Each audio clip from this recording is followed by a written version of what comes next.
Hello and welcome back to Talking Europe. We're going to be discussing the confrontation between the West and Russia.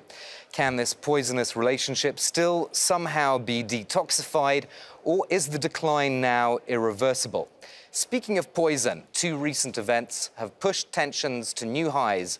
The use of a nerve agent on a former Russian double agent in England and the suspected chemical attack in Duma in Syria. Joining me is a veteran Russian diplomat, Vladimir Chizhov, who is the permanent representative to the European Union. And in 13 years on the job, he's seen his fair share of difficulties, including the EU's decision to slap sanctions on Russia because of the events in eastern Ukraine and Crimea. Ambassador, welcome to the program. You've had a lot of experience in this job, longer than most of your counterparts, I suppose. Is this the worst crisis since you came into the job? Well, if I look back to the whole of my diplomatic career, which spans over 40 years by now, we've seen ups and downs, including in our relations with the European Union. We've seen events around what was happening in Chechnya, for example. We've seen certain reactions over what was happening in South Caucasus in 2008. And we're seeing another down, I presume, right now, perhaps a more severe one than those that I mentioned. Do you think there's any kind of face-saving way out for both sides? Because clearly both are saying exactly the same thing. We didn't choose this path of confrontation. The other side is saying we didn't choose this path of confrontation. They can't persuade each other by arguments anymore. What could be a way out then? Well, I believe that all parties involved, on this side of the Atlantic, on the other side of the Atlantic, they basically understand that the need to maintain dialogue is essential, and that this rhetoric doesn't lead us anywhere.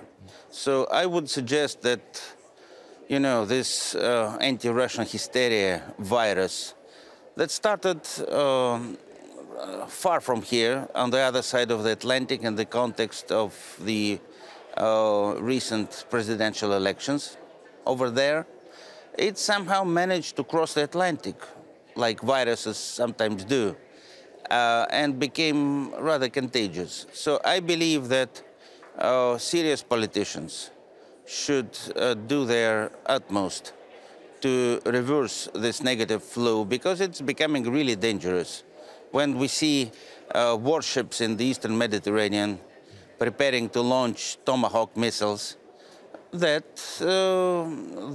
looks quite dangerous. Let's investigate that a little bit more. You're obviously alluding to the Syria question there.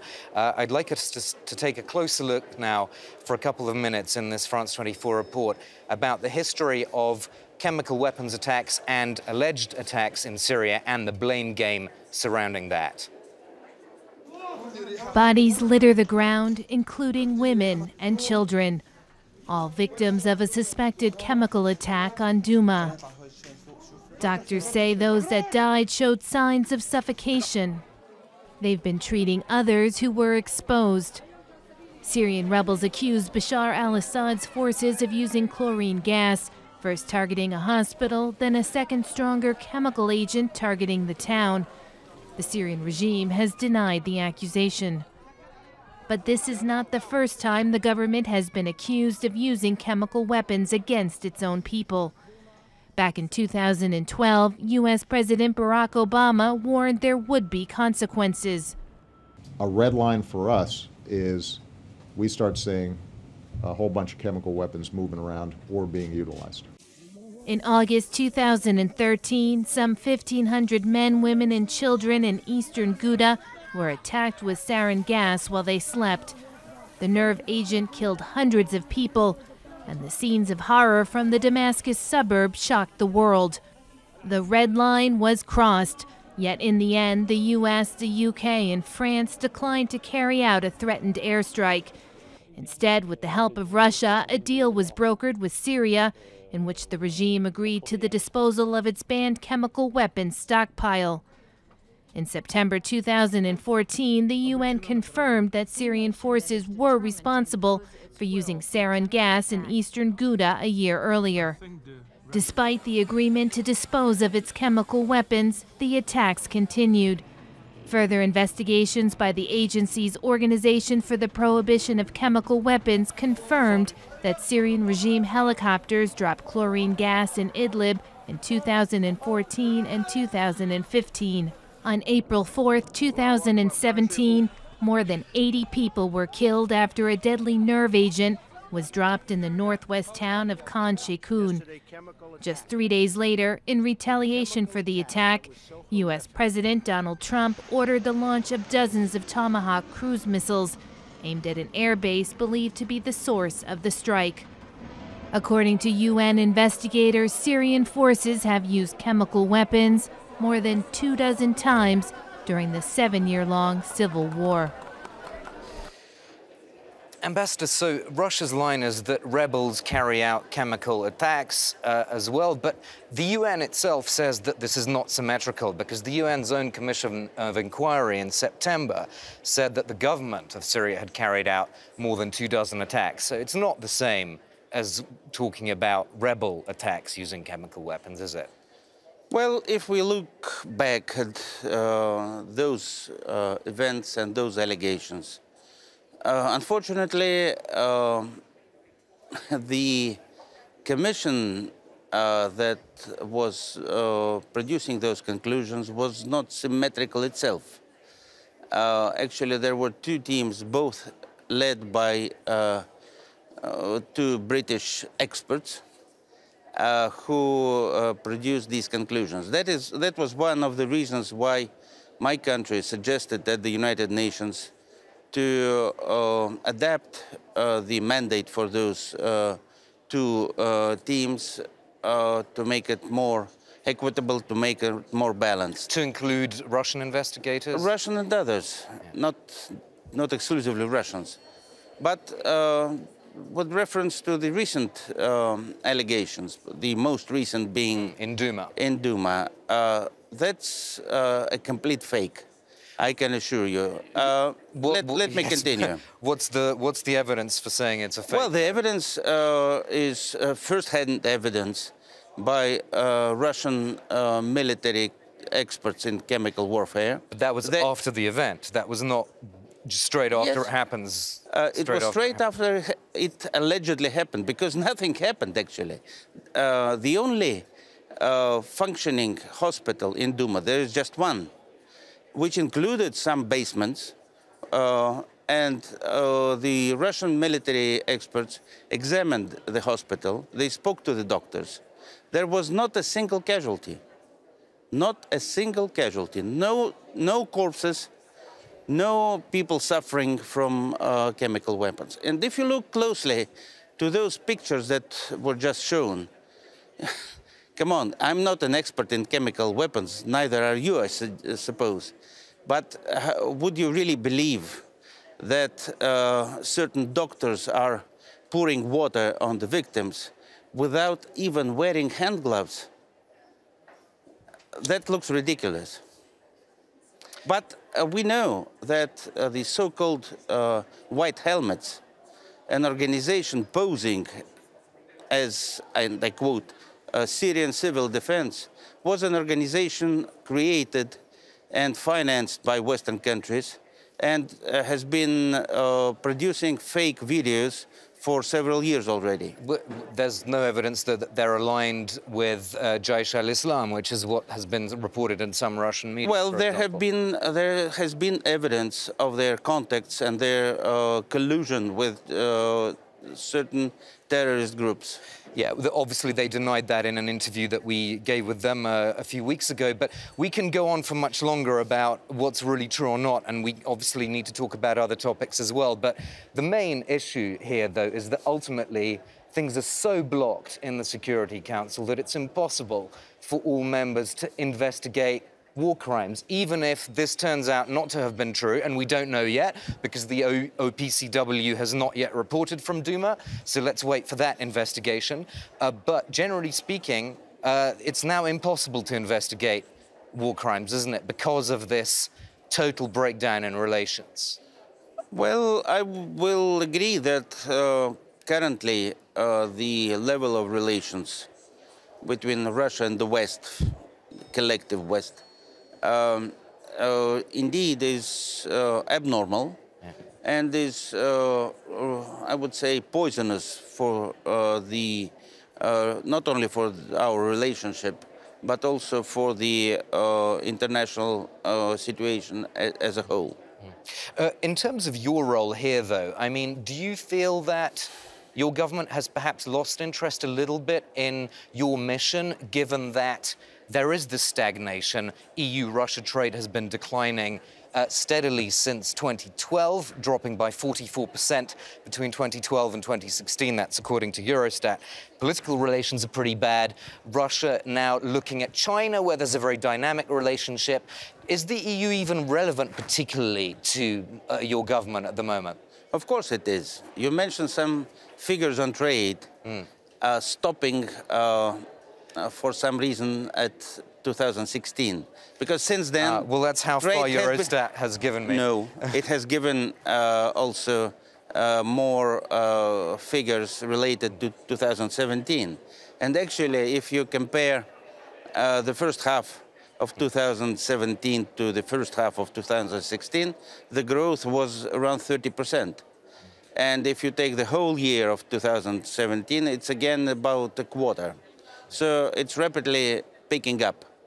Of course, it hasn't reached the record figures of 2012, but the trend is quite positive. Also, more generally, the European Union continues to be Russia's #1 trading partner, with over 44% of our trade belonging to that with the European Union. So the EU sanctions on Russia were rolled... And politically, unfortunately, the, I would say, very sophisticated architecture of cooperation that we've managed to jointly build over the years is today mostly frozen by decision of the European Union. Russia has never closed any line of contact, any line of cooperation. We continue political dialogue. There are issues where both sides are quite interested, but of course the sectoral dialogues which have been frozen, we see that this creates a deficit of exchange of views on issues. For example, one latest example, how Russia and the EU would react to certain measures in trade introduced by the US administration. We managed to keep that line of communication open at expert level, but not at the political level as yet. So the Crimea sanctions are still in place. Are you still lobbying countries to try and drop them, or have you basically given up, given that the dynamics haven't changed much in terms of which camp EU members are in, the skeptics, those who are against sanctions, and those who are in favor of Well, let me outline our approach to this. We do not negotiate on sanctions. We're not asking the European Union or individual member states to change their position. We are not begging anybody for anything. We are waiting for the necessary critical mass of political will to be amassed in the European Union. But you're not... When the EU will change course. But you're not doing anything actively to achieve that critical mass? Well, we try to show what is really happening in Crimea, what Russia is doing in Ukraine, and what Russia is not doing in Ukraine.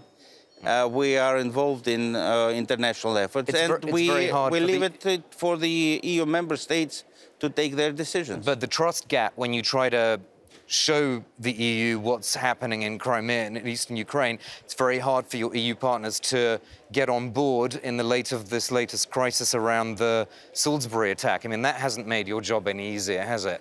Well, I don't see any connection between Salisbury and Crimea, of course. Well, in the general sense of trust right, and yes. Expulsion of Russian diplomats around the EU. Overall, I would say trust is a very fragile commodity. It's difficult. It's very easy to break and very difficult to patch together again. But we're working on that. How?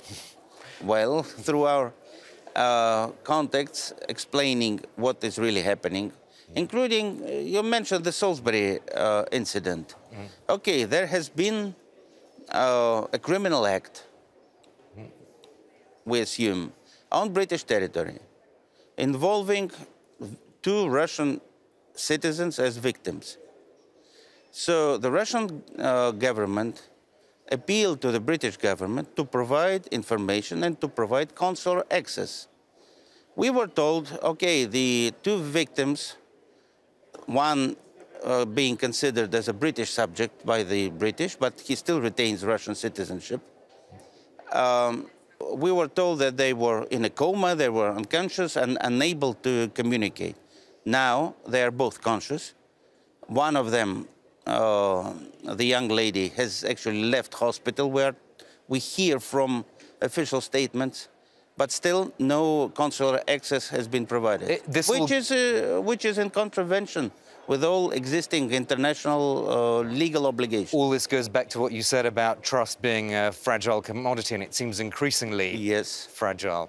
We'll have to leave it there. Thank you so much for being my guest, Ambassador Chizhov of the Russian Permanent Mission to the European Union. That's it for this edition of Talking Europe.